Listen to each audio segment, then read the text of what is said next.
నువ్వు నేను ఈ రీల్ చూస్తున్న ప్రతి ఒక్కరం ఆ 24 మంది ప్రాణాలు చంపిన నేరస్తులమే. అవును, వాళ్ళని బస్ డ్రైవర్ చంపలేదు, ప్రభుత్వం నిర్లక్ష్యం చంపలేదు, నీ మౌనం నా మౌనం మన మౌనం చంపింది. ప్రతిసారి ప్రమాదం జరిగిన తర్వాత 2 రోజులు వైరల్ అవుతుంది, దాని తర్వాత మళ్ళీ మర్చిపోతున్నాం. మరి ఎవరిని నిందించాలి? ప్రభుత్వాన్నా లేక మనన్నా? మనం ప్రశ్నించకపోతే ఇంకోరు ప్రశ్నిస్తారు. ఇంకో ప్రమాదం వరకు వెయిట్ చేసి వాళ్ళు చచ్చినాక ఒక 2 రోజులు వైరల్ చేద్దాం రీల్, ఓకేనా? నేను ఇలా మాట్లాడాలని అస్సలు అనుకోలేదు, కానీ నాకు మాట్లాడాల్సి వస్తుంది.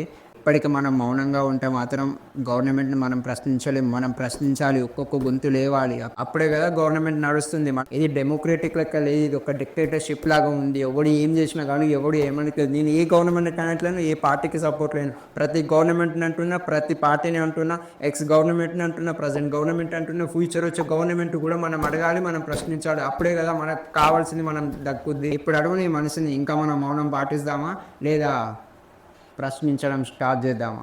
ప్రతి షేర్ ప్రతి ఒక్క వాయిస్ రేజ్ చేస్తుంది. ప్రతి కామెంట్ గవర్నమెంట్ని ఏం అడగాలో నువ్వు కామెంట్ సెక్షన్లో కొట్టు, దానికి నేను వాయిస్ రేజ్ చేస్తాను. వాయిస్ నువ్వు రేజ్ చేయి, మనము రేజ్ చేద్దాం. గవర్నమెంట్ నా వాయిస్ నేను రేజ్ చేస్తున్నా, మీ వాయిస్ రేజ్ చేయండి, మన వాయిస్ రేజ్ చేద్దాం. గవర్నమెంట్కి గట్టిగా వినపడేలాగా చెప్పుదాం. అప్పుడే కదా మన ప్రాణాలకు ఒక విలువ ఉంటుంది. And thank you. జై హింద్.